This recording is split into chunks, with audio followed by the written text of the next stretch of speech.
It is 4:30 in the morning, and I'm not usually this excited to be awake this early in the morning. But I am, because I am on my way to Seattle, Washington to meet with my brother, Billy, and we're going to do an escape room crawl, knock off some bucket list escape rooms we've been talking about for a long time. We also get to meet with one of our mentors for our real jobs. We're both pastors. Billy lives in Dallas, and he has to make all his connections and everything to get there in time, because we start escape rooms like right when we land. There's no time for delays or anything like that.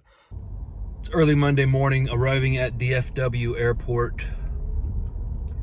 Getting ready to jump on a plane, hopefully, to meet my brother Mike to do a week of fun, escape rooms, meeting with our mentor Leonard Sweet, spending some time in Seattle.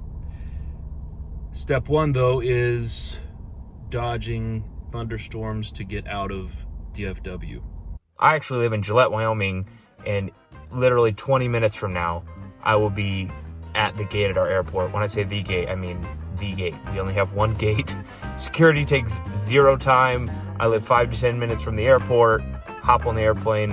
I do have one connection in Denver. Now I have an extremely long, ridiculous line to park. I don't think I'm going to be late for anything, but thunderstorms are a concern. It's 5 o'clock. Airplane is here at the gate. Getting ready to load. Made it to the airport. About 10 minutes to spare before boarding. So far, showing on-time departure. Just made it to Seattle, and exactly what I was afraid of happening has happened. Billy got delayed in Dallas, as always seems to happen in a flight from Dallas, and so he's running late. Apparently, he'll get here around 2. I'm in the rental car, and I just got a call from the escape artist. They said that they will reschedule me to tomorrow at the same time, a little bit earlier, so we're not going to miss the escape artist rooms. Billy's not going to be here until 2 p.m., but that'll give us enough time to get over to the Evil Dead 2 room. And so, huge shout out to the escape room artist people. Thanks for letting us reschedule.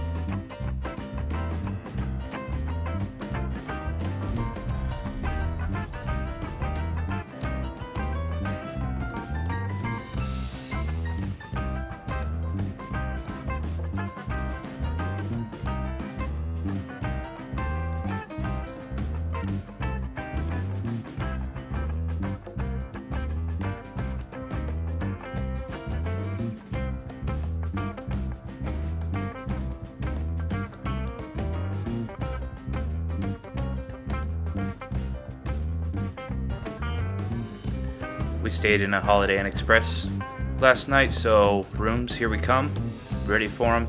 Didn't get a chance last night to check out the cool hotel that we're staying in with the modern artwork, but opened up the window, check out this view.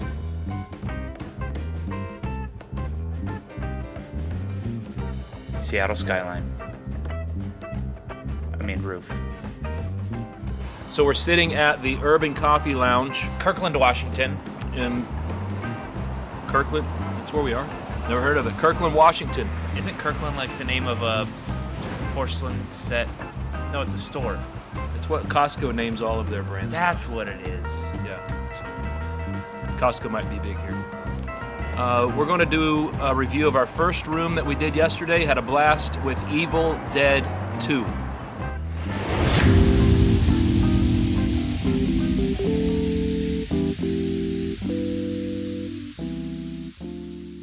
Initial thoughts, Mike?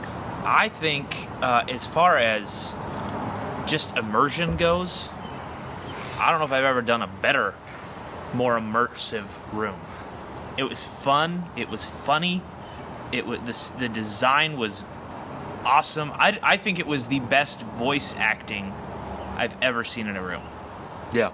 So you liked it? Incredibly immersive. I liked it. I'm pretty sure it's a 5 out of 5 in my book. Oh yeah. It's what we knew going into it is one of the two that we knew of that were licensed by a movie franchise to actually do an escape room after this movie, Evil Dead 2, which we have not seen. I was a little worried. Are we going to need to know the movie in order to do the room? No, you don't have to. You know don't anything have from to. the movie. So let's start with what we're calling for now hospitality. After circling the block a few times, Yeah, I would say, parking, not too difficult. there was free parking. We actually parked for free downtown. It's downtown Seattle, like down there. You're what, less than half a mile away from the Seattle Space Needle. It was close. Yeah, we didn't measure it, but it was close. And there were some piers and restaurants, had some fish and chips at a restaurant near there right before we went in. That might have helped us think better, but Clam chowder Mike had the clam chowder, is good. and it was really good. So we parked free, walked a couple blocks to get there. We did notice there's not much of a lobby, so I wouldn't get there, a half hour early just to sit in the lobby because you're just going to kind of stand in the doorway. There was a host meeting us basically at the door when we got there, and she showed us to the restrooms and was very friendly, told us everything we needed to know. I think we intimidated her when I walked up holding a camera. She wasn't ready for Yeah. that. Kind of made her nervous. Yeah. Knocked her off her game. I kind of thought maybe she has a warrant out for her arrest because she Don't did. show this. She did startle when Mike walked in with the camera. So we didn't get her name though. So I think normally she's probably a lot more lively than she was. if in there's that a one. bounty out for her, we're going to miss that one. Design, I tell you what, these people had I don't know, Skill. They had skill with figuring out how to walk into a room, and it felt like you just entered from your world to the next. One of the things I always look for in these escape rooms is you have to do your part and have a willing suspension of disbelief, right? If you want to enjoy it, then you have to leave at the door this could never happen. Of course it could never happen. It's not going to happen. But if you want to have fun for the next hour or so, then leave that at the door and just say, I want to give myself into this experience for the next hour.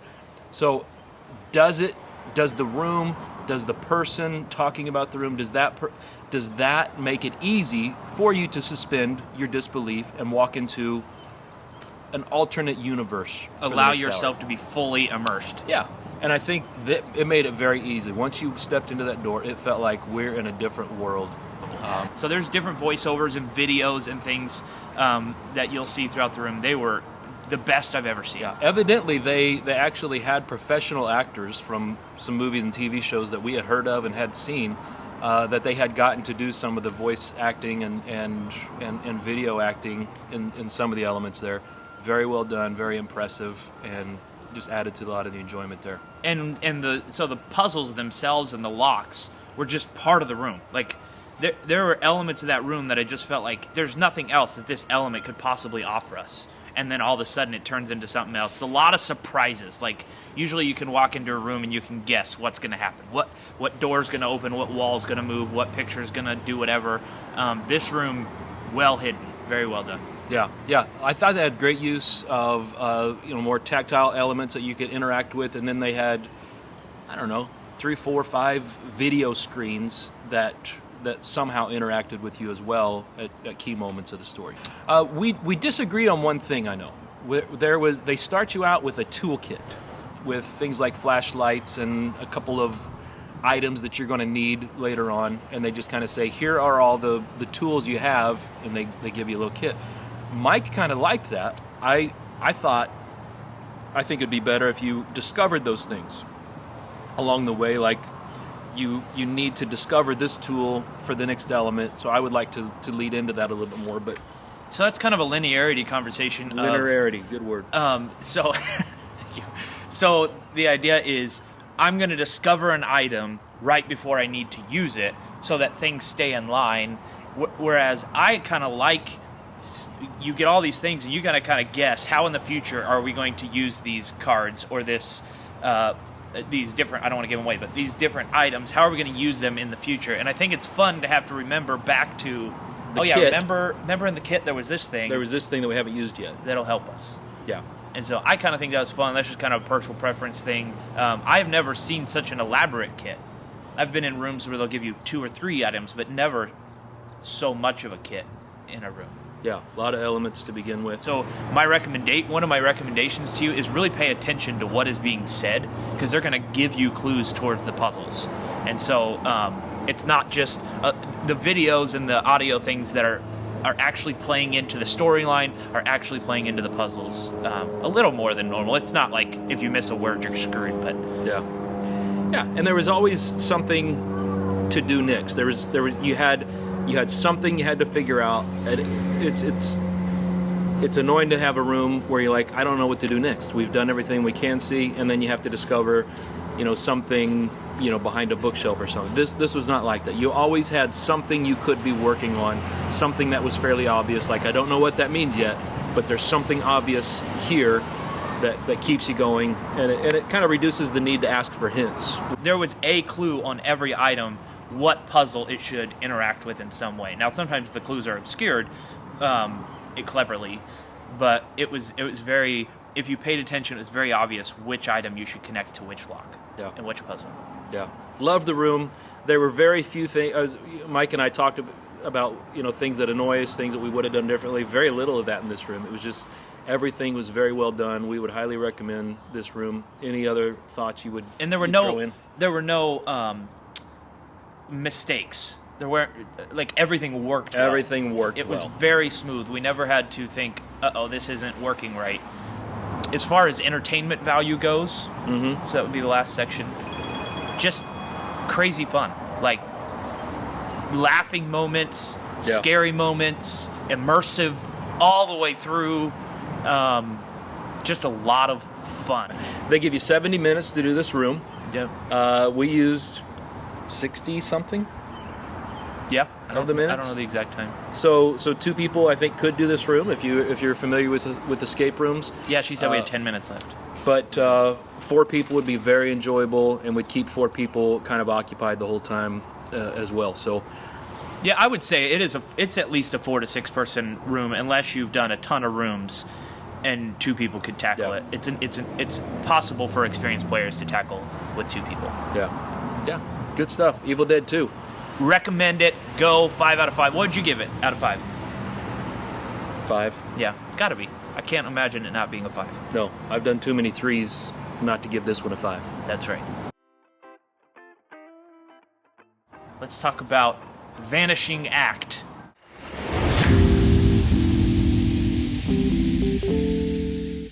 The first puzzle is finding where the door to Locurio actually is. So you have to park and then follow some signs, and then go to the bottom of the stairs. And she says, go, the lady answers the phone, go to the bottom of the stairs and I'll meet you there. Yeah. And that feels like already. We're already immersed. Already immersed. And then you go to cool lobby, great hospitality. And one of the things I liked at the beginning is she, the host, she calls herself the stage manager. Yeah. Not just like, I'm here as your game master. All right, we don't want to know it's a game. She's the stage manager, because things are it's everything is connected, everything plays a part, and she brought you into that from the very beginning. She walks us down from that main lobby to another, felt like an old apartment, but was well turned into retrofitted apartments. Is what this was. So one lobby to then your game lobby. Yeah, was when you're given more instructions, where you are met by the actor, with a live actor who bursts into the room, and you're in. And so the game hasn't started, but you are fully immersed. Like, the lobby is part of the game. The clock hasn't started or anything like that, but you are watching a show from here on out. Everything is a part of the show. Incredible acting. Even introducing us into the room was part of her storyline. Like, why do we need to go into the room? Yeah. She was telling us why we had to enter this room as part of the story. Okay, design with Vanishing Act, you walk into, it's magician-related themes. You're in his throughout. In his dressing room. You're in his dressing room, and you're trying to find out something to solve the riddle, solve the problem, escape, whatever. You'll figure that out as you get in, what you're trying to do. But you're in his dressing room, and you're met with a series of, how many locks were there? Tons of locks. So there's Lots a of box. locks. I think this is on their website, so we can say this. There's a box that you're trying to get into Well, to get into this box, you got to just unlock a ton of locks. So there's just puzzles all over the room that are set into, I'd say, so these are all Generation 1 locks. This entire room is Generation 1 locks. And the puzzles are well designed into the room. It's pretty obvious they're puzzles and not And every set puzzle pieces. is related to a lock. Right. And it's pretty obvious which puzzle is going to connect to which lock. Like, they've done a good job of cluing you toward the correct lock. We never had to guess. I wonder which lock this puzzle's going to open. It was pretty obvious It right was pretty away. obvious because they're all different varieties of locks. The one that was annoying was the junior high locker lock where you have to do right, left, right, and figuring that out. And that was a little cumbersome. I don't like locker locks. We don't like locker locks because if you get it just one off, then you start over, and that can take up 5 minutes of your time just because you're rushing too much. I don't know. And I think the design was pretty. This first room that we walked into was not a crazy impressive design. It's kind of a plain room with a bunch of props in it, but you would expect that in a dressing room. So it fit the theme. My recommendation to you is search. And when you find an item, search the item and look all over it. Look on all sides. I think, as usually happens with Billy and I, we missed something in our search. And so we had to use multiple clues looking for things that we should have just found. One of my favorite things about this room is there was some props that looked like they were only props, like decoration. But turns out we ended up doing something, and it became like a physical challenge to use these props to open a lock in a very creative way that I've not seen before. Yeah. So the first room was a little plain, but the second room we got into was incredibly immersive. Oh. I mean, don't spend if you spend too much time in the first room, the second room's going to kick your butt. That's exactly right. And there was a lot in that second room. So my favorite puzzles are the puzzles where once you have the aha, it does not take you long to actually complete the puzzle. And so they had 2 or 3 of them where you had the aha moment. I know how to do this puzzle. Quick, finish the puzzle. Those are my favorite. But there were also 2 or 3, and this is probably my biggest complaint about this room. There were 2 or 3 puzzles. You have the aha moment, and then there's just this long, tedious process of completing the puzzle that you already know how to do. You're just doing the task of completing the puzzle, and it took forever. So this is where the 2 of us usually do okay in a room, just the 2 of us. This is a room where you kind of need 4 people that know what they're doing because there are several puzzles that even though now you know how to do the puzzle, it's going to take you 5 minutes to actually complete the puzzle. At least, yeah. And so if you could just put somebody on a task and say, you complete this puzzle and you go complete that puzzle, so if you have just 2 people, then those long, tedious puzzles are going to add up. And I think we'd be wise just to say, don't do a room with 2 people. So what would you give this overall? I'd give it a 5. I'd give it a 5 too. There were some things that were just really time consuming, that it almost started to feel like work and maybe a little on borderline almost too tedious. There was an element that we used twice, and it's pretty rare that you use a puzzle element twice in a room. And so that was unique. Usually once you use an item, you can kind of set it aside and say, okay, we're done with that item. Now the good thing about it was it told us you're going to use that item again. Right. And so I don't think it was bad, and I think they clued well toward it. And it was consistent with the theme of the magic room. Correct. The element you needed to use. Yeah. So it was fair. It's pretty obvious. Yeah. Had a blast doing it. It was fun. I highly recommend this room. Yeah. I highly Vanishing recommend Act. doing this room with 4 people. Do it with 4 people, but 2 people had a blast. Yeah, it's a good room. Let's just jump in straight to the room. Storykeeper.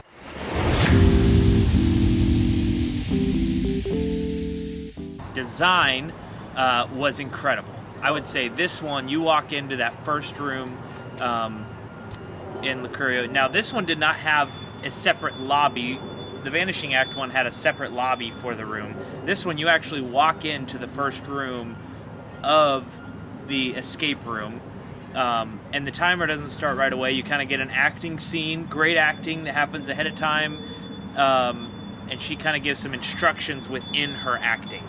Yes, you walk into the room and there is an actor who happened to be Summer, the owner of Locurio, Phenomenally good. who was just waiting for us in character and just began right in saying, "Oh, who are you?" And you have to introduce yourself, and you jump right into the room. The detail of every square inch of this room is designed like meticulously. There's no exposed wires. Nothing looks out of place as if you are actually walking in. I don't think we should give too much away from the story, because the surprise of what the storyline is a big part of it. You can say in the first room you walk into a library, and so the story is about a book collector, and you're in this book collector's library. Right, and here's what I'll say. Sometimes you walk into a room and you feel like these designers have gone to several garage sales and picked up interesting looking things, and then they made a story based on the stuff they found at a flea market, a garage sale, or something like that. Not so with Locurio. They start with the story, and then they find elements. They design elements around the story, and it took so much customization to do this. We like got the books themselves were customized, like color coordinated, and incredibly, like, the names of the books and everything, like they custom made books, hundreds and hundreds of books. Went to great lengths to find specific books for this book room. Summer told us that she has her brother involved in designing, and some of the artwork that's in the lobby, just really well done. She said her mom painted some paintings that are Her on the mom wall. did some sculpting. There's a couple of busts in the room that she said her mother actually had to custom sculpt to get it. So attention to detail was about as good as we've seen. I've never seen a room with that good attention to detail, and every little inch of that room designed so perfectly. Yeah. I'd say both of the rooms at Locurio had this unique thing where the first room you walk into is like a low pressure, get you familiar with the scenario. The clock's running, but you're not fully immersed yet. You're waiting to get to the second room to realize, oh, I've just entered so your two different rooms are like entirely different worlds from each other. And once you get into the next room and then the next room, you just get further and further into the story. More immersed as you go. Both of these rooms had this change moment where the lighting changes, the sound changes, where you have now entered a deeper dimension of this world that you are in. So like you're in the real world, you're interacting in what seems like a real world, and then all of a sudden in the middle of your room, you enter a whole new world. And the way that they use lighting and sound effects and all of that to make it appear, even her in acting, she like froze when we entered the new world. And so then we're opened up into this new world, and it's just a beautiful. If you're familiar with that scene from The Lion, Witch, of the Wardrobe, which there was a poster or a picture of that. Yep. But there's the moment when you are in the world, and then you go through the wardrobe into a different world, and in the Locurio rooms, there's that kind of element where you just felt like I just left my world and went to this other world, and you just get to live the fantasy for a few minutes. And the storytelling as you leave one world into the next. This one was unique about this one.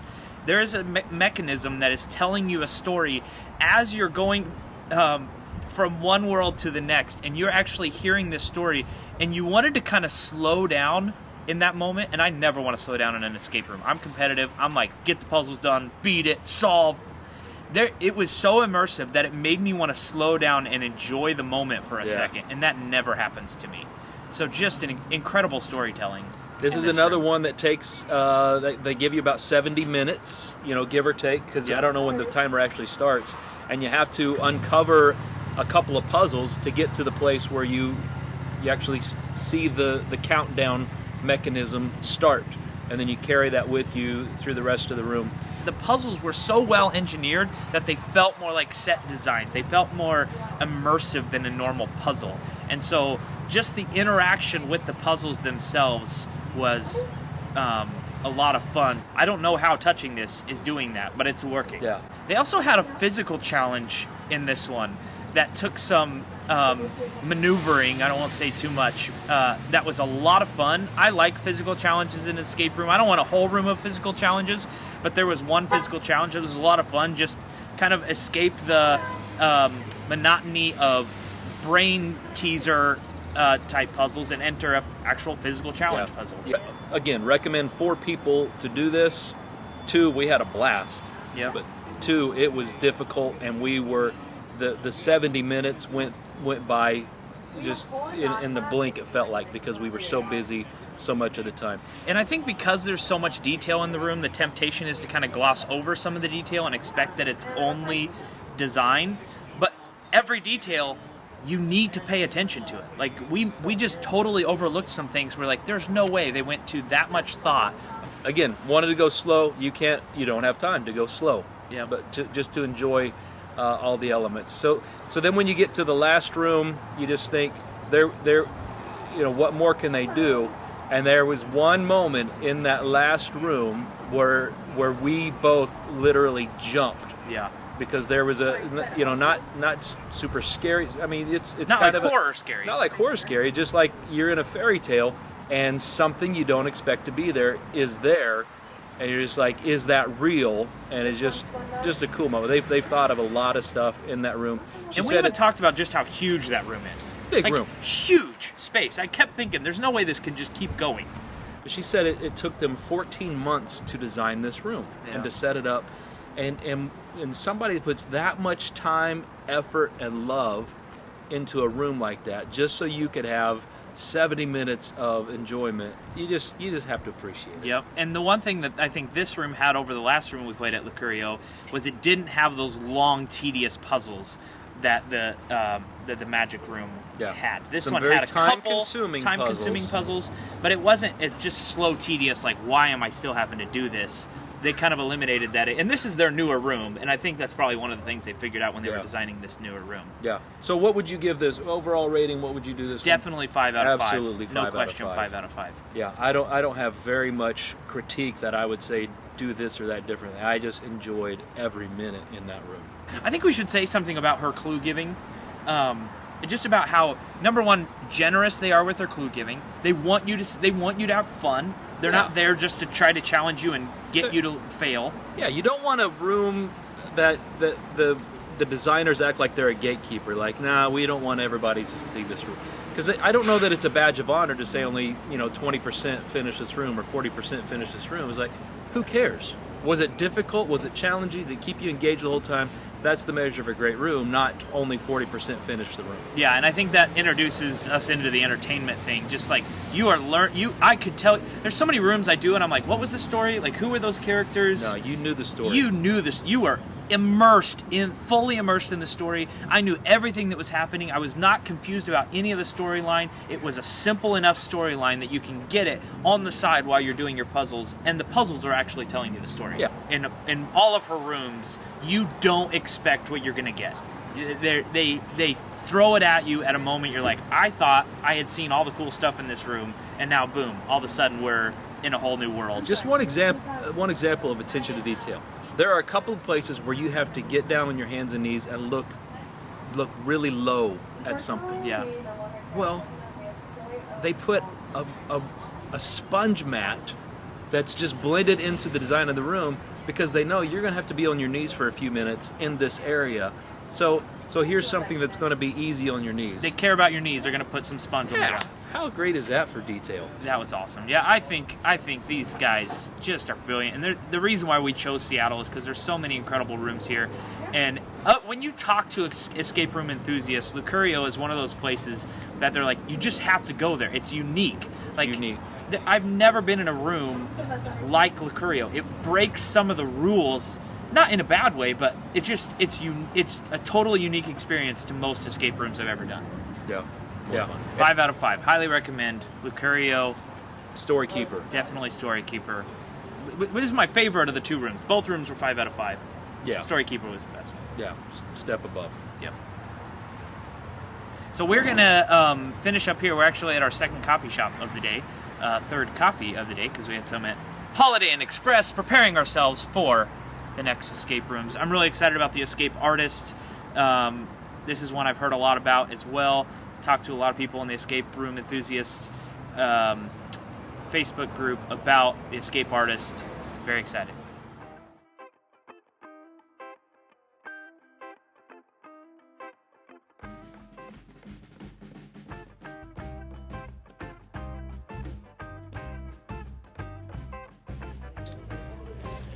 Day 3 we are on. We're right now in a Hampton Inn, no longer the Holiday Inn Express. We did 2 rooms at the Escape Artist yesterday. Those went very well. We're going to look for a place today to film some reviews of those rooms, mostly doing work stuff today. We had work stuff we did last night. Actually filmed Billy preaching a sermon for my church out in a park downtown Seattle. Today we're meeting with a mentor of ours, which we're extremely excited about, but we're going to try to fit in some reviews of the Escape Artist sometime today. Who knows where those will be from, but it was good. Do you have anything to say to the camera? Well, I had a fun day yesterday. It was a long day. Long day. Today will be a long day. Tomorrow will probably be a long day. That's just how this goes. Long days. Yeah. But good days. We looked out our window in the Hampton Inn this morning, and guess what's right outside our window? A roof. We tend to get views with roofs.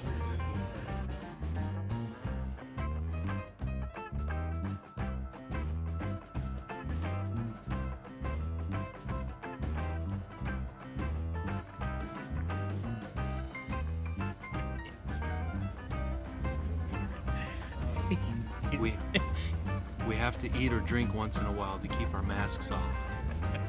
We just got yelled at. So We're in Washington State. there's people watching this from Washington State. Texans are already done with masks. Wyoming's never got there. We never wear masks. You never got there in the first place. In Washington, they're still doing the masks. Masks are good. Slow the spread. Slow the spread. So let's get right into talking about the room 13th floor.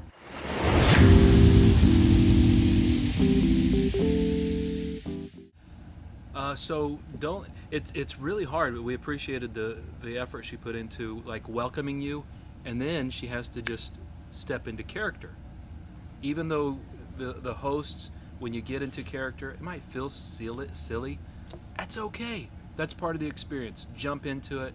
Everybody visiting your room is going to appreciate the effort. So She even Dolan stayed did a good job with that. character, so we had to leave the main lobby area and walk to another suite in that office building.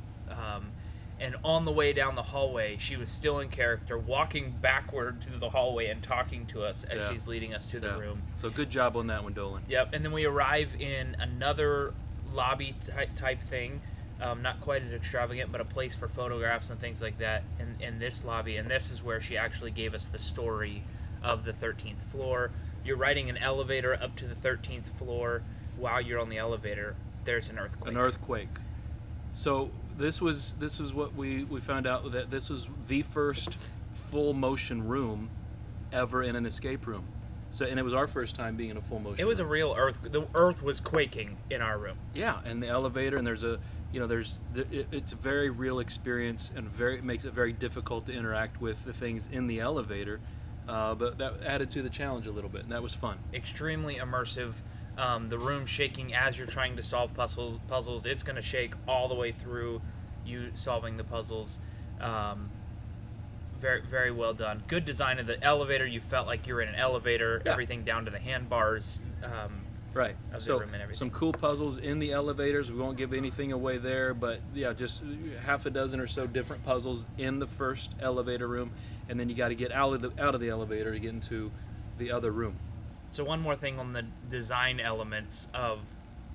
From the first room into the second room. Yeah, I would say it wasn't quite as impressively designed. I mean, there was a dusty plant in the corner and some exposed wires and some other elements that were a little looked cheaply made. But for the most part, it was done well. And we got some clever, perfectly timed hints along the way. And I'd say one thing that I'm not a big fan of the hint mechanism where only one person can hear the hint or one person can interact with the game master. I'm not a big fan of that element. It worked with the theme on this one, so I think it's okay.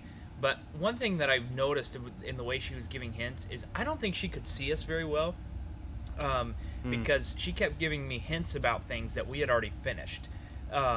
And so I don't know what her system was to be able to see what we were doing, but she was not fully aware. But there were cameras in the room, but maybe just not angled at the way. I'm not sure how that was where happening. you were standing at the time. But I would say her hints were very clear. They were to the point. They weren't puzzles disguised as hints. They were actually helpful. They were well timed, and I appreciated how and she was generous with the hints. Yeah. And there were some unique and creative puzzles in that room, like things that we hadn't necessarily seen before. Over and over, so we liked the just you had to find some codes and things like that, like you would in a normal room, but just a unique way of figuring out what that code was.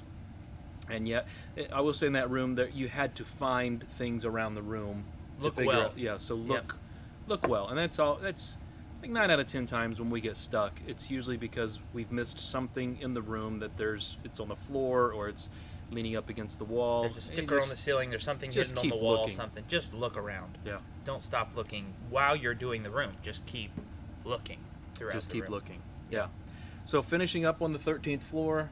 I think it was good. I think as far as the fun element goes, you don't get much more fun. Entertainment-wise, the room's shaking. Yeah. I mean, like, laughter was happening, excitement was happening.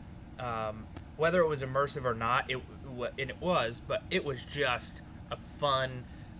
At least the opening room. Maybe a little anticlimactic towards the end, but the opening room was a lot of fun. If there was one frustration we had in the room, and you took note of this, is that it was maybe unnecessarily dark.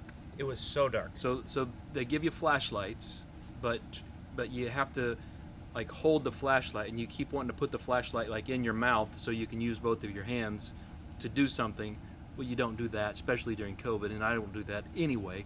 Even if I didn't know about COVID. No, germaphobe. I'm not putting a flashlight that somebody else has ever held in my mouth, but you wanted to do that several times so that you could see Especially when it. there's only 2 people, when you can't have an assistant who's standing there holding the flashlight all the time. It was very frustrating to have to use a flashlight in a scenario where it didn't need to have darkness. Didn't have to be dark. I mean, it's not like the storyline itself forced the darkness. This was just a design decision. So that was just one maybe suggestion or critique, but overall, what's your total score for 13th floor? Yeah, I think the floor was good, far above average. I'd give it a 4 out of 5.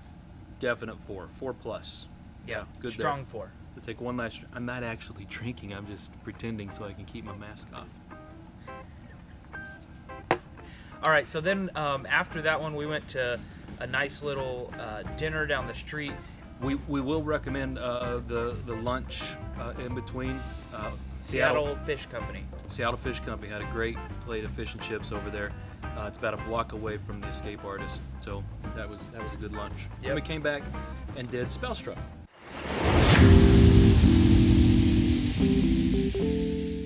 Again, good hospitality all the way through. Actually, when we came back in, she acted like she was seeing us for the first time, excited to see us. Yeah. Signage all the way back to the room. It was easy to find the room. There's signs all over the place. They give you a little locker when you walk in. Yep. Stick all your stuff in the locker. They give you a key to hold with you while you're doing the room, and so your stuff is kept safe. One thing that I'd say on the hospitality note is when you finish the room, if you complete the room, they give you a pin, like a pin that you pin on something or on your bag or something. Really cool pin. And I wish every room would do this. A victory, a prize. Doesn't have to be something expensive. We've seen rooms that give away these bracelets before, or whatever, rubber band bracelets. Some do stickers. Something like that. A little surprise, say, hey, congratulations, you completed the room, and I like that. Another thing that I'd say on the hospitality note, when we completed Spellstruck, she came into the room excited, celebrating with us. Actually scared me for a minute. She scared Billy with her excitement at the end. And I love that, because when you finish a room, you have this energy, you have this excitement, and you want... But so often, game masters come into the room and they're all somber or just normal tone. And they're like, "Did you enjoy the room?" Yeah. And I'm like, "Are you kidding? We just destroyed something, or we just succeeded." But you want to know you finished it, you saved the day, you saved the family, or what it was. So in this particular room, Spellstruck, there is a family that's been cast a spell over by a group of witches, and you have to release them from their spell, is the task in this particular room. It's kind of lame that it's a cabin in the woods. How many cabin in the woods have we done? Yeah. So many escape Yeah. rooms are cabin in the woods. But this was probably the best cabin in the woods I've seen. It was great. Very well designed. You walk in and there's a clock. We won't tell you too much about the clock, but the clock was cool. Yep. They had put a lot of engineering work into this clock, had several different interactive elements with the clock, and you'll figure that out very early on. But the clock was very well done. And this room was built for this. I mean, you can tell that it was built really well. I mean, the bookshelves are built into the room. The fireplace is built into the room. And everything's designed for the purpose of the storyline. And I felt like that really aided to the immersion. I would say even though the other room shook, this one may have been more immersive in terms of lighting and sound, and the quality of the room was very high. This is another one where two people were just kind of taxed to the limit trying to get through these puzzles. And there are three total rooms in this one. And I'd say it was a very nice non-linear design. There was plenty of puzzles that we could pick and work out, divide and conquer as much as we wanted to. There was a couple times when I got stuck on a puzzle, just thought, I'm going to work over here on this puzzle and then come back to this one later. Good thing I did, because I found out I didn't have all the materials for the puzzle I was working on first. That's why I wasn't getting it. And so that's always a good thing when there's another puzzle you can work on and come back to the one you're working on, because sometimes you're working on a puzzle thinking you have everything you need for the puzzle, not realizing actually there's more supplies. That's why you can't get it. So I would actually give this one more like a 4.5 type of rating out of 5, because it was just overall well done, well designed, creative. I liked it. Yeah, and this room probably has to stick in the 4 category, 4 out of 5 category in my mind, just because we're coming straight from Locurio when we do this room, and Locurio's design is just so far and above anything we've ever seen in a room before. So I think Spellstruck has to get a 4 out of 5, but it is a strong 4. I highly recommend The Escape Artist. We didn't do all their rooms, but I'm assuming all of their rooms are great rooms. And it's just a great part of the city too. So I would recommend not just the fish company there, but there were a lot of great shops and restaurants and cupcakes and pies, and that's just a great street. Yep, go hang out down there. Plan some time to spend before and after you do the room down there. And this is Pike Market, normally packed out during COVID. It's quite dead. We have just arrived at Enigma Escapes.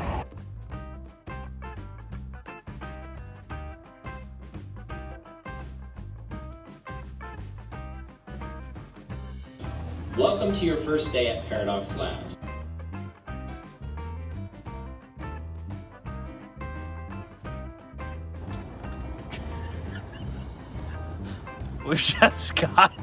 We just got to Escape Hour, Gig Harbor. Drove here. We just drove here. We are at Escape Hour in Gig Harbor, getting ready to play here. Just finished at Enigma Games. It was good. We actually just had a fail, which kind of sucks. It kicked our butts. It kicked our We'll give a full review later. butts. That second room at. We were just trying to run it in circles.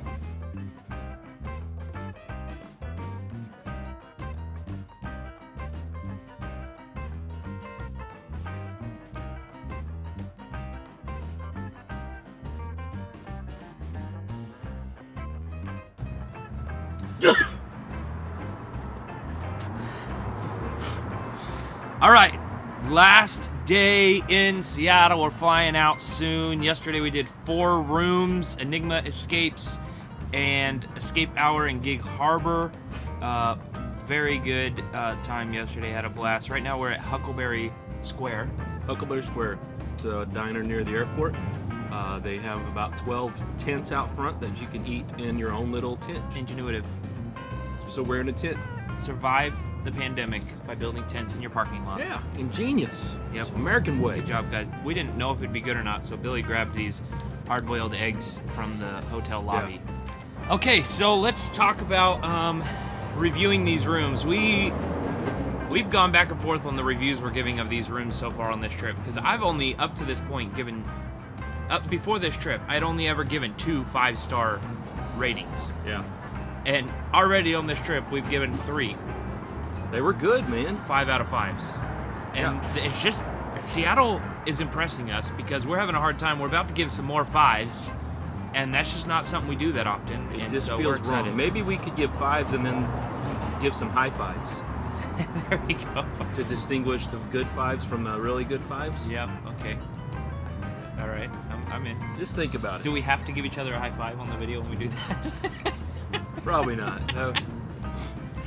So let's do Enigma Escapes.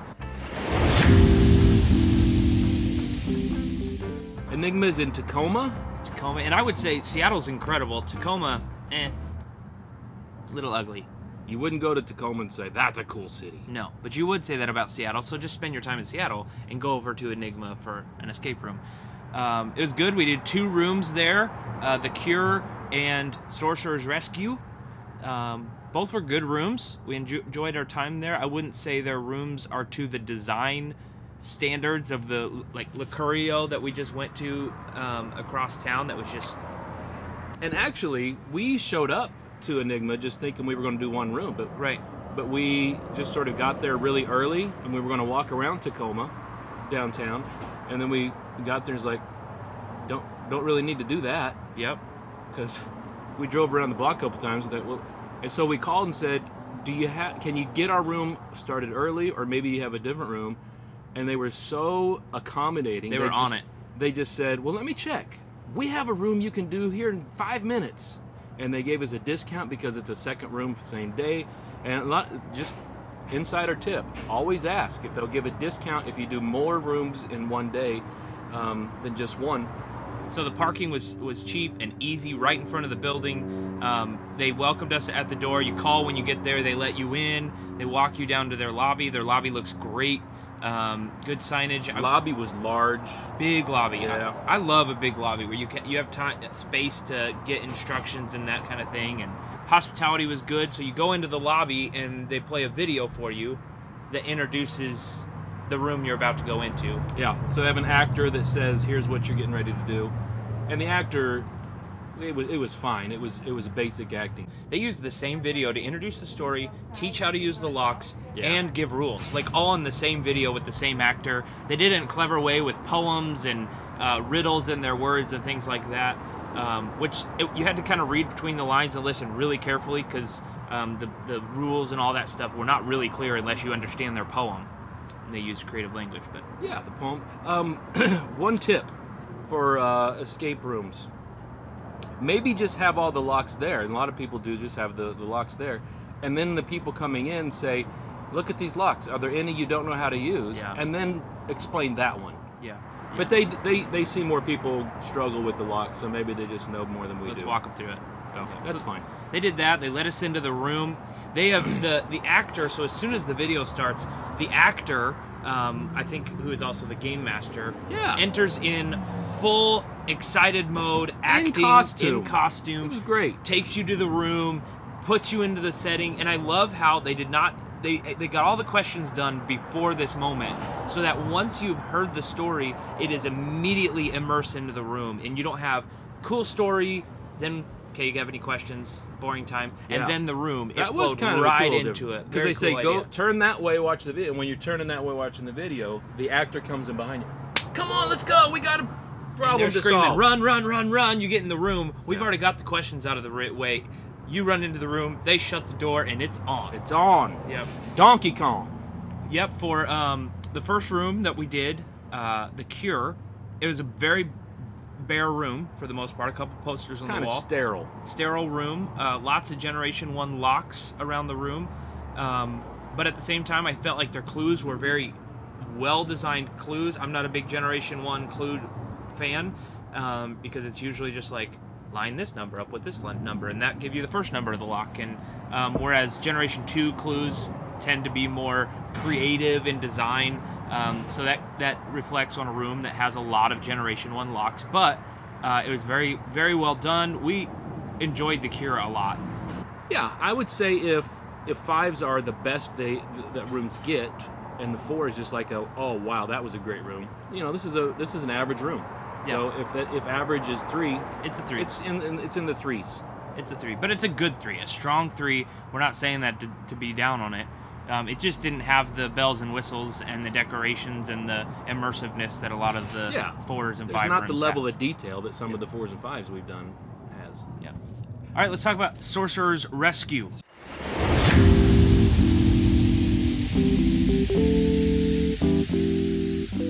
So you start off in the lobby. The game master kind of asks you questions, and then they show you this video that is both instructions, immerse you in the story, and then also give you some rules, all in that same video with the same actor. And that actor, as soon as the video ends, the actor stops. A live actor comes running in beside you. Run, run, run. You gotta hurry, get into the room. And I love how you don't have to wait for more questions and answer time and more directions. As soon as that video ends, it is just throw you in the room. We're going. And the room starts there right as soon as you get into the room. They give you a lamp in this room that you can use for lighting. It's a dark room. Very, very dark room. Too dark for my taste. But it was a good room. And we've been in much worse rooms in terms of darkness, but one of the reasons why rooms make it dark is because it just naturally feels more immersive. And so rooms that have lack a little bit of detail, which I think that room could have slightly, but it felt more immersive than like the first room because it's dark and you can't see all that you can't see the exposed wire in those things because the room's so dark. But. So without giving too much away, I don't want to forget to talk about this though. Kevin, the owner, met us after the first room and just sort of gave us a mini tour and talked to us and was very welcoming.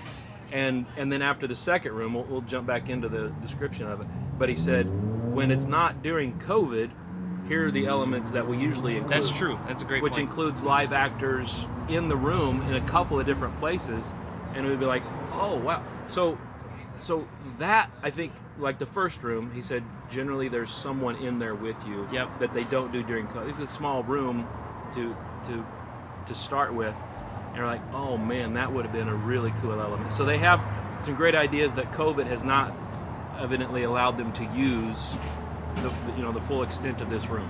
And that room wasn't small. The entry area is small. Right, where the actor would have been. But the room itself, actually both of the rooms at Enigma that we played were very large rooms, very spacious. You could have had plenty of people in there. So I don't know what it was about the Sorcerer's Rescue. Is that what it's called? Yep. Rescue. We got in there and we just were not in rhythm. We weren't in rhythm. We had a really hard time getting started, and we ended up taking a couple hints right off the bat. We were just like, where do you start? What do you do? There's a book, and they tell you this in the video. The book kind of guides you through it. But the book is like this. Yeah. Not something on every page, but there's a lot of pages, and one of our mistakes was that we missed some pages in the book. And clues in that room were a little bit more vague, a little bit like what. And they were, not necessarily coming from a voice. So it's one of those hints. You mean hints that they're typing, and you have to read it. They're pre-written hints, and so if you ask for a hint on one area, true. Then they push that pre-written hint.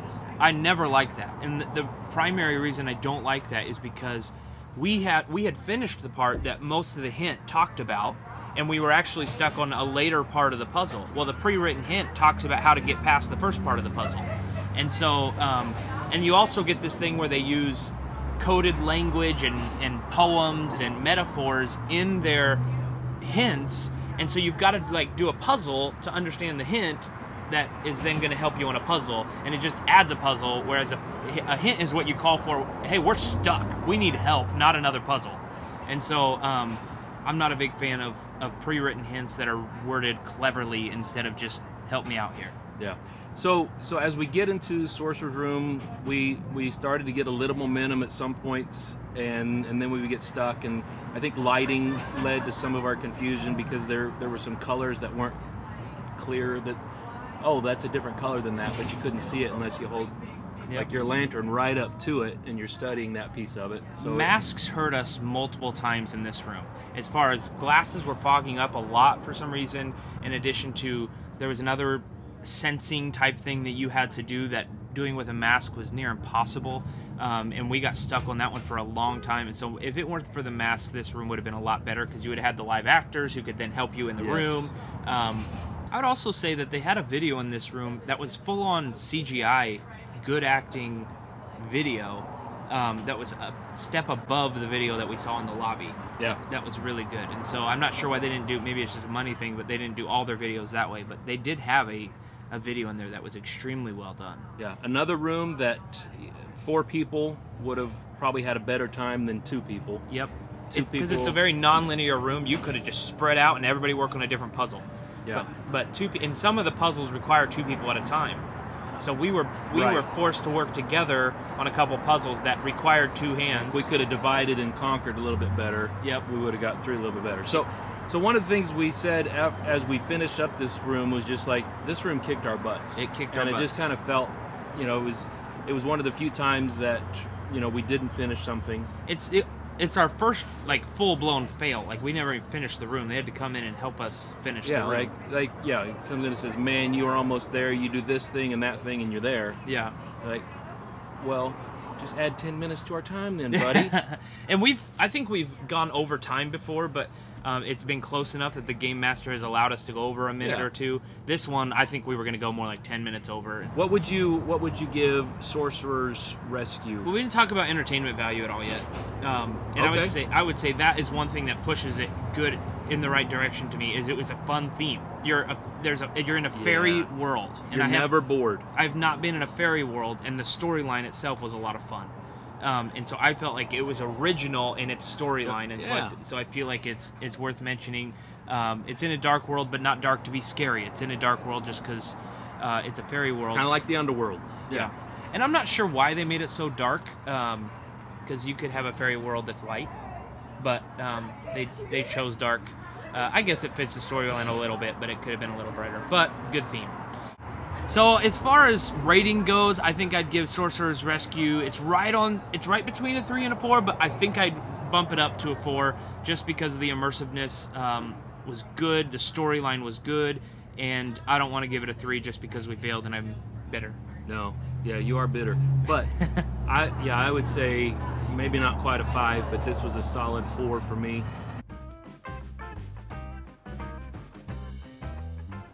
Let's talk about Gig Harbor. Gig Harbor. As a town or the escape room? Both. Escape hour at Gig Harbor.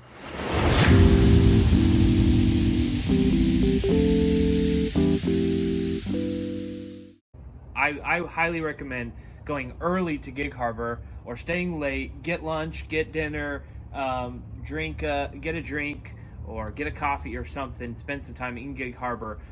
Just a perfect setup for Escape Hour at Gig Harbor, which right now, as we reflect on it, turns out to be one of the best escape rooms, if not the best total package escape room we've ever been to. Mike was super high on this escape room. First of all, let's talk about just I wasn't pulling high up. at the escape room.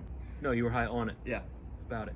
Pulling up to Escape Hour was we thought we were pulling into an apartment complex. So if you aren't sure where you're going, Mike said, this is just an apartment complex. We got the wrong address. No, there's like a little office strip mall tucked away in these apartments, and you pull up, and it's just sort of an underwhelming office building. Yeah, their signage on the building looks really nice, but moving up to it, you're like, this can't be right. Appropriate. Right? And it's like, this is the one we've been hearing so much about? Yeah.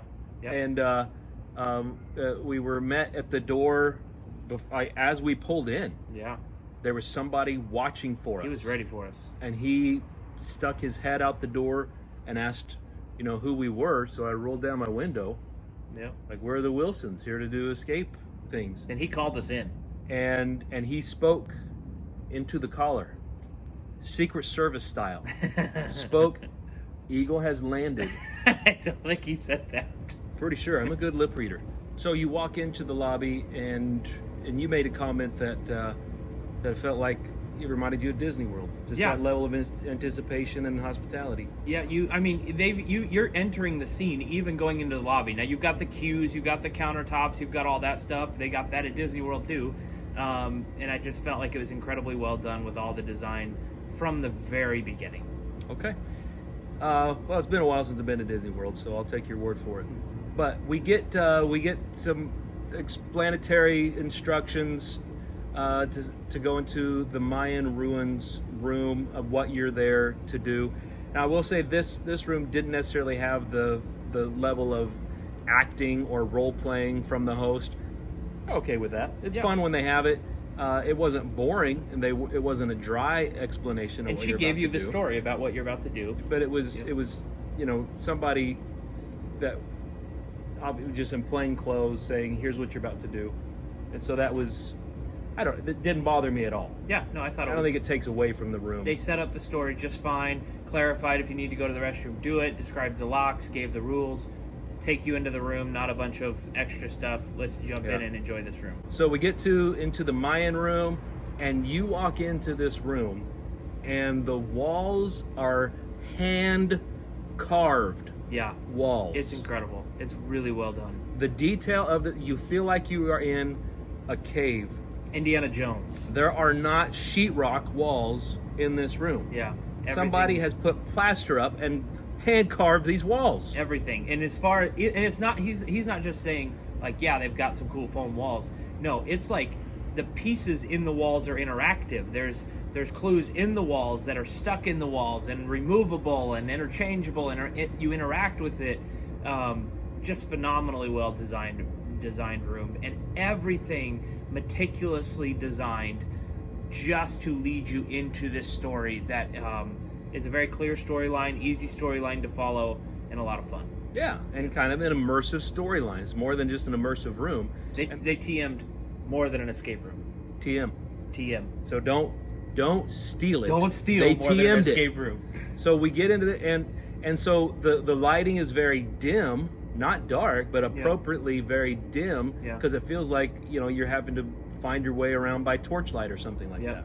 Yep. Indiana Jones. He had a torch. Indiana Jones style. Yeah. Big fan of Indiana Jones franchise. Those series of movies, loved all of them. And even the as you're doing this room, Shia LaBeouf one, that was still it's good. pretty good. You hear da da da da da da da. Yeah. You hear it in your head while you're doing the room. Yeah. So if you ever wanted to live Indiana Jones, go do this room. This room will give you a little bit of feel for that. Everybody should go do this room. If you are near Gig Harbor and you've never done a room before, you should go do this room. It was incredible. There were. Can we say how many rooms total are in a room, or is that giving stuff away? It's giving stuff away. Okay, more than one room, but the first room you get into is fun enough just in and of itself, and then it just builds. Have we said the name of this room? Yeah, Mayan Ruins. Mayan Ruins, yeah. Mayan Ruins, and so the clues are straightforward. We needed a couple hints at some point along the way. That I thought they were good hints, well given, well timed, clear, to the point. Let me give you how to get the answer. Yeah. So the hints given are walkie-talkie style. Yep. Mike inevitably will put the walkie-talkie down and forget where it is, and so he just sort of has to wait for the walkie-talkie to talk to him. And I said, "Is there any way somebody can talk on the walkie-talkie?" And they did. They helped us find it. And we found the walkie-talkie that way. As far as puzzles go and clues go, just very intuitive. They had a book, which usually is not we're not big fans of a book of directions of things to do, but it was really well done. The book itself wasn't hidden. The book itself wasn't hard to understand. Once you found the page, it was easy to follow. They had a logic puzzle in this room that was about as complicated as any logic puzzle that I've done. The Mayan math, but I had a blast doing it because the instructions were so good. Like, you felt like when you finished this puzzle, I accomplished something. I learned something. Yeah. Like I am. You got an A grade on the math paper. Yeah, I did the math paper, and we did it well, and it went really well. There was another element that took some dexterity. Yeah, it was a physical challenge. A physical challenge. So every once in a while, you go into a room with somebody who's like, they are not good at puzzles, not good at logic, not good about much. Yeah. But they're kind of coordinated. Yeah. Right. So there's a task in this room where you're like, it's going to take you a few minutes to do this. So you gave me that puzzle because you're a jerk. Okay? I had to keep you a little occupied. So you use your dexterity and coordination to move this puzzle along to where you could get a key. Yep. Turned out to unlock something. And this room is a searching room. and you kind of know that when you go in. There's so many details and items on the wall that are obviously not just there for no reason at all. And it's a searching room, so we did a good job of searching. There's only one thing that we didn't find while we were in the room, but that has to be a tip to do this room. Search really well. Look at every wall. Look at the ceilings. Look at the floors. Look everywhere, because you're going to find clues everywhere. There was one puzzle Mike was able to crack by skipping a step. Yeah. And we had to guess. We had to figure out a word. There's only a few words that work in that lock. I was like, I'm just gonna see, and sure enough, it worked. So when we finished the room, again with about 10 minutes to spare, it's a 70-minute room.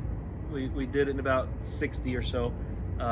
And when you finish, you know you finished. Yeah. Because you've been working to solve this thing for the last half hour. You know what you're supposed to do. You're just trying to figure out how to do it.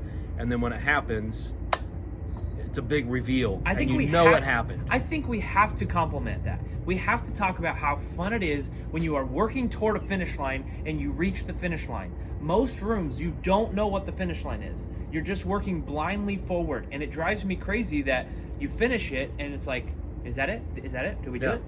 And you don't have we that just walk out the door now, or exactly. Are we done? Yep. And this one was, you knew what the finish line was. You're going toward it. We were fully aware the whole time, what are we aiming for here? And so when you finish that last puzzle, when you open that last lock, it is a celebration moment. You get to go on full celebration, and it makes it even better that the game master comes in the room and celebrates with you. They did something really cool in this, where they come in and they say, what was your favorite puzzle? Yes, thank you for asking that question. Help us talk through it. Help us reflect, because we just opened a ton of puzzles, and that helps us reflect back on, did we really just get to do that? Yeah, and you kind of get to debrief the room with the people who helped to create the room. And then she can kind of say, yeah, and if you would have done it this way, then it would have gone that way. And so she actually spent time, in both rooms we did at Gig Harbor, she actually spent time, or Escape Hour, going through the room with us. Yeah. How brilliant is that? Why do more game masters not do that? Right. Like, walk through what just happened. Don't just push it out the door. That was a blast, and let's talk about how much fun it was. Yeah. Because some of these rooms take people a year to design. Or more. Yeah. A year or more, and it's cool to just kind of see what was the thought process that did that. Yep. And just to get a little bit more of the story, that's a lot of the fun. And there were a couple things. I love a puzzle where I'm not sure how it worked. Like, we did the process, and something opened, but how did that work? Like, how was that connected? Like, well, let's rate this room before we move to the next one. I'll let you go first. 5 out of 5. I am really torn about whether or not I want to say this is the best room I've ever done. It's Big up statement. there, and we're a little too close to the event, and it happened too recently. Maybe it's because my excitement and my emotions are running high right now, but it feels like my excitement level feels like this was the best room I've ever done. It's a big statement. And it's just because, and I wouldn't say there was any one puzzle, there was any one lock, it was just the full package. They did everything right. I have like no criticisms for this room. I can't think of anything that I would have done different in this room if I was designing it. Yeah. And they came up with puzzles that I haven't seen before. So if you can get rid of all the unnecessary hurdles, if you can get the player excited, if you can immerse them in a story, if you can make it clear that this puzzle goes with this lock, there's no complaints. It was a near perfect, if not perfect, room. There was a lot of engineering in the room, Yeah. like different engineered parts that have to work, and everything worked. Yeah, perfectly. Everything worked like it was supposed to work. Yep, So well done on the craftsmanship yep. of the engineering. I'm a big Well. fan of lasers. Had a laser thing. I can't give much more about that, but I'm a big fan of that. Yeah, some light. Yeah, so I would say, yeah, definitely a 5 for me, and a top five room all time for me as well. Yeah. So we get out to the lobby, do some a little more debriefing, and the host says, "Are you ready for the next one?" And I asked the question, "Is the next one as good as that one?" Yeah. And she's like, "Maybe a little bit better." Yeah. It's like, oh.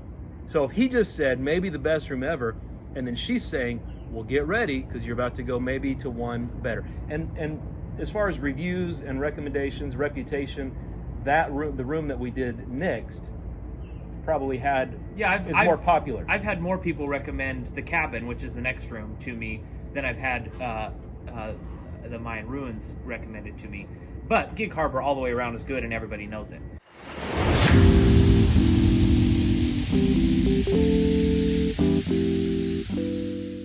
So we've already got our expectations up too high, and it's very dangerous to overpromise and underdeliver something. Yep. So if the players just come out just saying that's one of my favorite rooms all time, and then the host says this next one might be better, that's a big promise. Yep.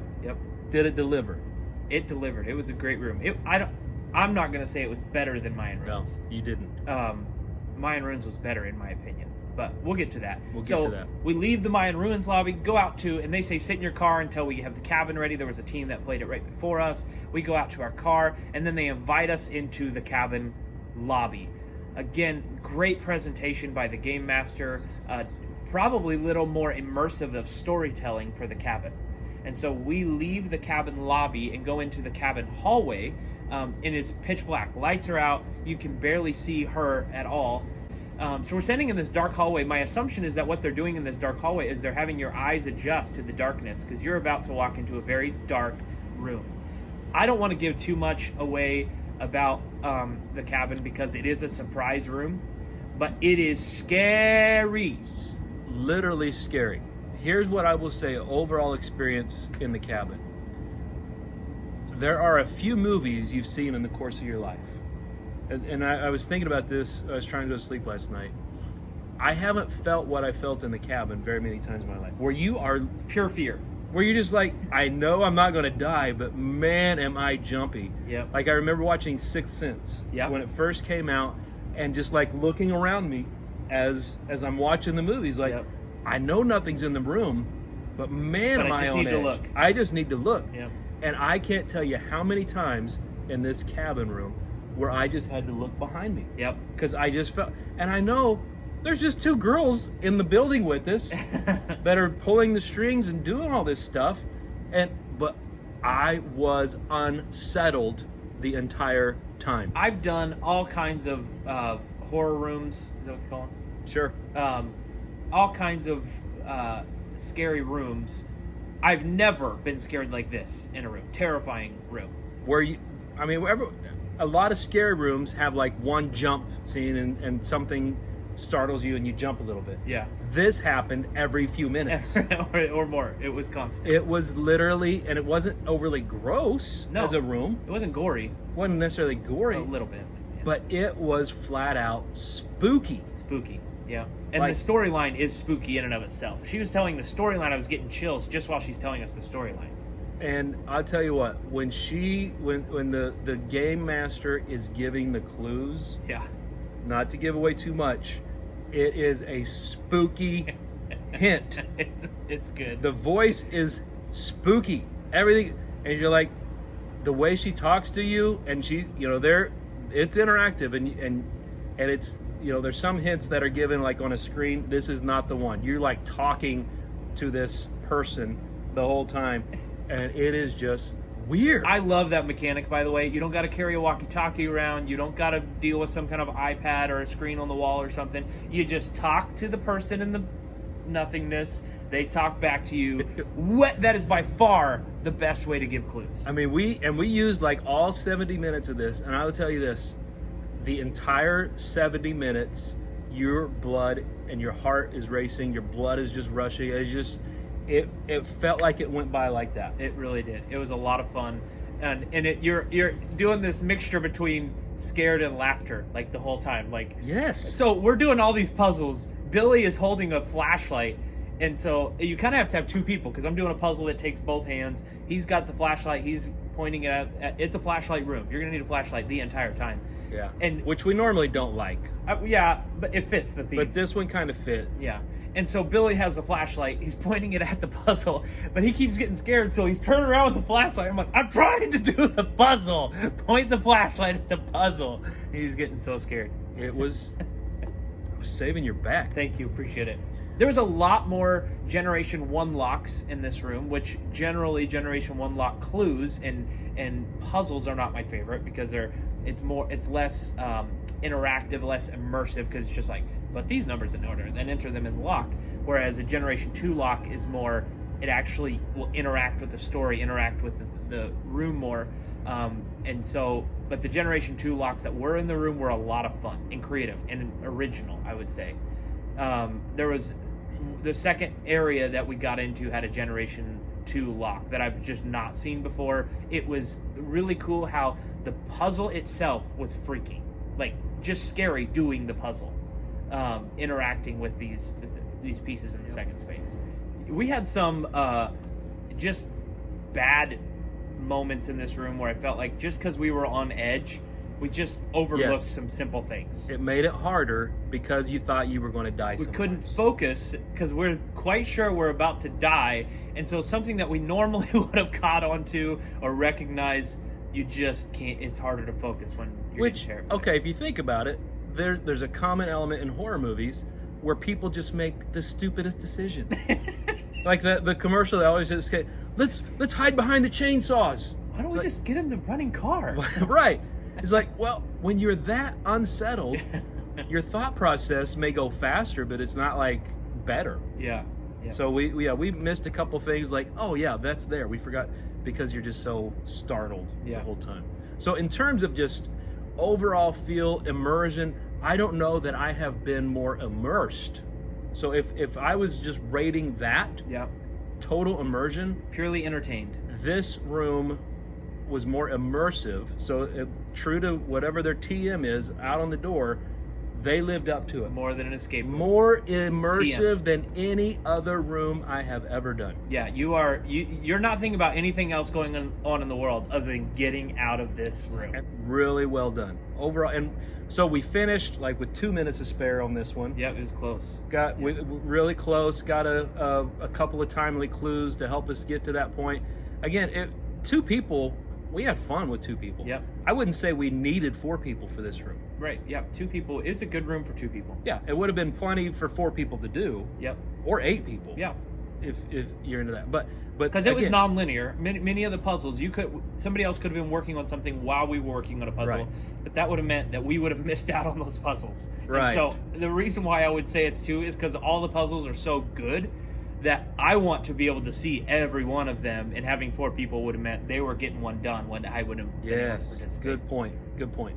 And I would say again, like the first room we did at Gig Harbor, it had a very clear ending we were working toward, and so you were working your way through the room, and the climactic ending. I love great climactic celebratory endings. Was great, but it was a surprise ending. It was a surprise. You're right. We knew where we were going. Those of you who know this room, the cabin is a trilogy, and so there's 3 of them. This is the cabin 1. There's cabin 2 is coming later than cabin 3. I was worried that this room was not going to have an ending. There was going to be no celebration. It was just going to be a pure cliffhanger. No, there was definitely a celebration moment. You completed the room. Good work. But yeah, you knew you finished the room, and it was a cool finish. It was a cool finish. Yep. It was like there was something that we did not see the entire time that revealed itself at the end. Yeah, and I like it when they kind of add snippets. You went past the final reveal. You went without even knowing you were going past it. Didn't even know that was a hint. Didn't even know that was part of a puzzle that was coming later. And you kept going past it multiple times, and then at the end it reveals, oh, this is why that was there. Yeah. So I just thought this was a great room. Again, maybe not, I wouldn't put it as my favorite room of all time necessarily, but if immersion is the scorecard, that takes it. Yeah, and you got to add in the incredible hospitality, the incredible business that this company is. Escape Hour is a great business. Yeah. I think that would be maybe my favorite escape business company of all time. But maybe the escape room, the escape game. And we didn't even get to meet the owner. Yep, you're right. He might be a jerk. We don't know. I don't no, you've interacted with Kamatai. He's a pretty cool guy, from what we understand. And his employees really like him too. They talked highly of him. Yeah, they bragged about him a lot. I was a little worried they were worshiping him, but I don't think so. So could be some kind of cult going on there. Maybe not. We don't know. But yeah, phenomenally well. I don't know. If I can't call it my favorite, I would struggle to figure out which one I would put above it. Yep. So of Mayan Ruins and Cabin, the Cabin, which was your favorite? If I could only have done one, the Cabin was more memorable to you. More memorable. Yeah. Like if I were just telling somebody that was familiar with escape rooms, well, we only have time for one room. I would say I think you got to do the Cabin. Yeah, it was an experience. It's that unique. Yep. And I would say Mayan Ruins just because it is my style of room. I had a blast playing it. I appreciated how well designed it was. So I would say Mayan Ruins was my favorite of the two, but the cabin was incredible. You're still giving cabin what? Definitely a 5 out of 5. Okay. High 5 out of 5. Yep. High five? High.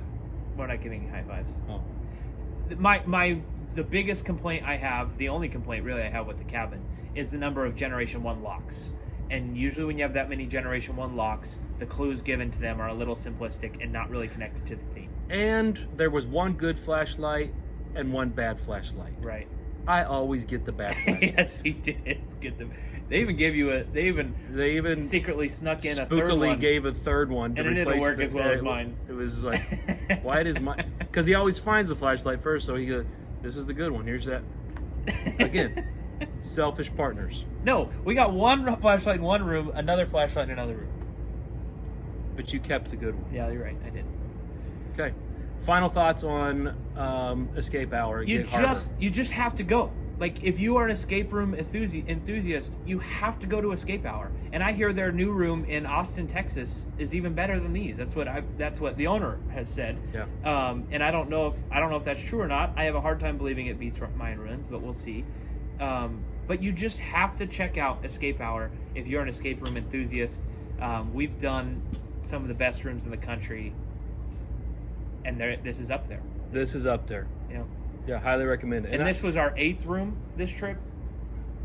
We did 8 rooms this trip, or 9? 9 rooms. We did 9 rooms this trip, and I think both of these are toward the top. I think, and just looking back over the trip, and trying to decide which our favorite room is, you have to put Evil Dead up there as far as fun goes and immersiveness goes, and production quality. Production quality was that one. The highest level. Production quality of that. It's hard to just say this one's better than this one. Just because they're good at different things. Locurio's rooms, the Magic Room was really good. I wouldn't say immersiveness quite is up to the scale of their Storykeeper room. The Storykeeper room, the detail in that room was just phenomenal. Impossibly good. Like, they can't be making money off this room. They just put so much money into building that Storykeeper room. But I still would put Mayan Ruins, I think, number 1.